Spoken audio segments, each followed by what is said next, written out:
Du 1er au 31 octobre, Bordeaux Métropole propose 130 événements dans le cadre du mois de la résilience.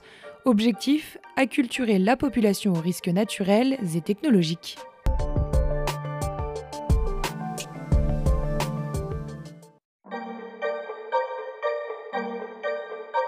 Inondations, incendies ou encore canicules, ces événements extrêmes risquent d'être plus fréquents à cause du changement climatique. Ici, par exemple, ce petit groupe participe à un atelier d'adaptation face à un scénario hypothétique.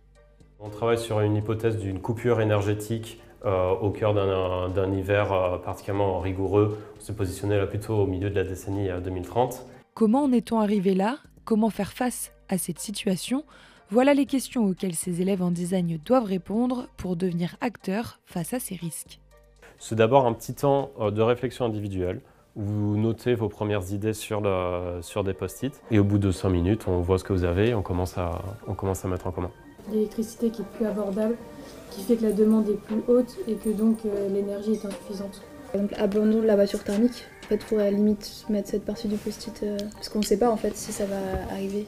Ça peut aussi permettre de faire ressortir les capacités d'action, que ce soit des organisations, des territoires ou des populations, et de justement travailler sur des pistes de solutions, sur des leviers d'action qui montrent qu'on n'est pas non plus toujours démunis face à ces choses qui peuvent être assez inquiétantes quand on les regarde de premier abord. Cette mise en situation et ces axes de réflexion permettent d'anticiper pour adopter le bon comportement en cas d'incident majeur. C'est aussi une invitation à agir, à essayer de réduire nos vulnérabilités et essayer de mettre en place notre capacité d'adaptation sur notre territoire. Pour connaître les événements du mois de la résilience à côté de chez vous, rendez-vous sur le site de Bordeaux Métropole.